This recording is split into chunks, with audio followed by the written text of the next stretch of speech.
Dismemberment of a dead body and accessory after the fact. We are still investigating this case, and there is a high probability of additional arrests to come. Because of the efforts to hide their crime, there are details of the sequence of events that we are not yet able to share, including the extent of the injuries from the assault. We know this is a gruesome case.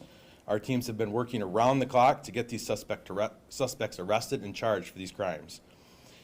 It is important to note that the cooperation of the public and the citizens helped us get some closure on this case and get this case moving quickly from the beginning of it.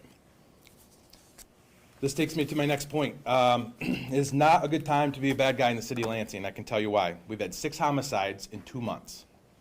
Of those 6 homicides, we have 5 people in custody.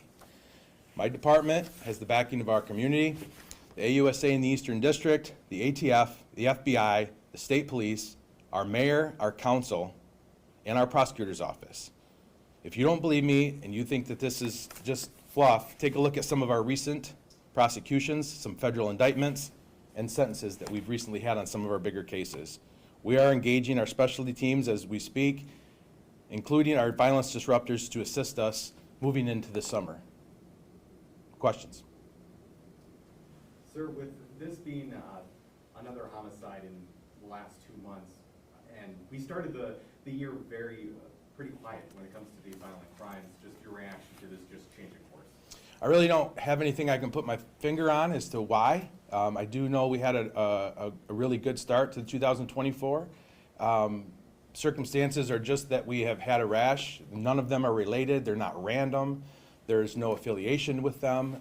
It just so happens that we've had 6 in a very short period. Hopefully that doesn't continue, that trend.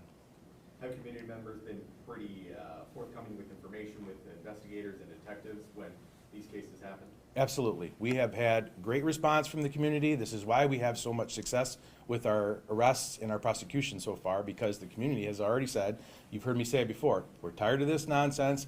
So when they see something, they say something, which helps our detectives out immensely when they investigate these cases.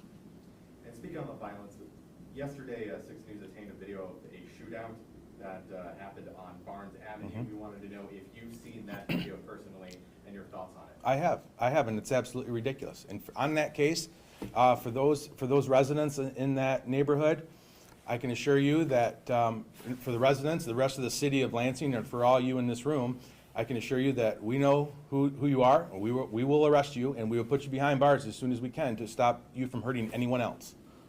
Thank you. Does this seem to be gang-related, this particular case? There's no gang relation. Nope.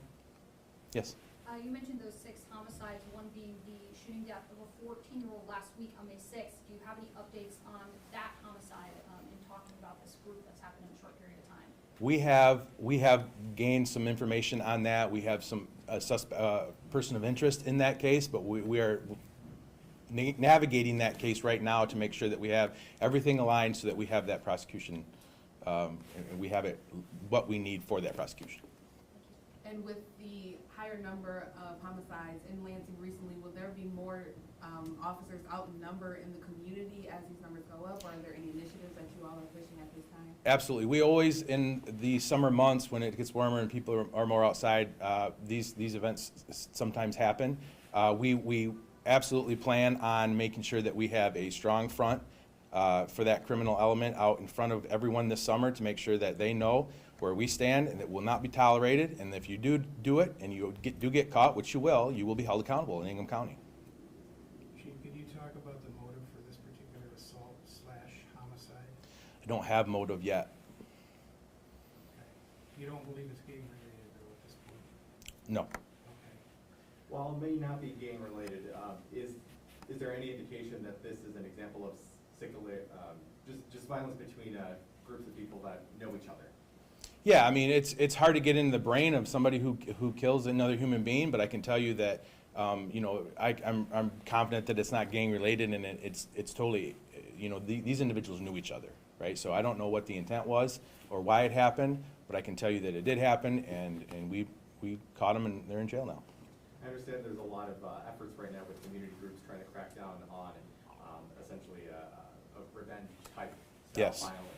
And does it seem like these may be cases related to that type of I don't know as if they're related as much as they're absolutely affected by our violence disruptors. This is exactly why we engage with these groups, and we've seen it to be beneficial. The violence disruptors are out there and having their stewards out and getting a hold of these folks and giving them some guidance so that there's no retaliation.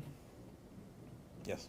What have the partnership efforts been between some community groups, other law enforcement? We have Advanced Peace who is out there, and also MSP, having a relationship with the city of Lansing. Could you talk about those relationships as we kind of head into this summer season, and what some of the focus is with those partnerships? Sure. So we have our relationships with the ATF, MSP, FBI, the AUSA, the Eastern District, Mark Totten. We're going to launch a summer initiative here in the coming weeks that you'll all be invited to make sure that everybody's aware of our efforts. We'll have proactive efforts as opposed to mostly reactive that we have in the past to make sure that everybody is aware that, one, the community is safe.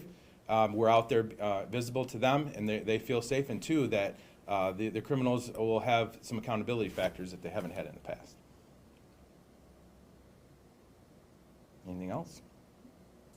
Yes.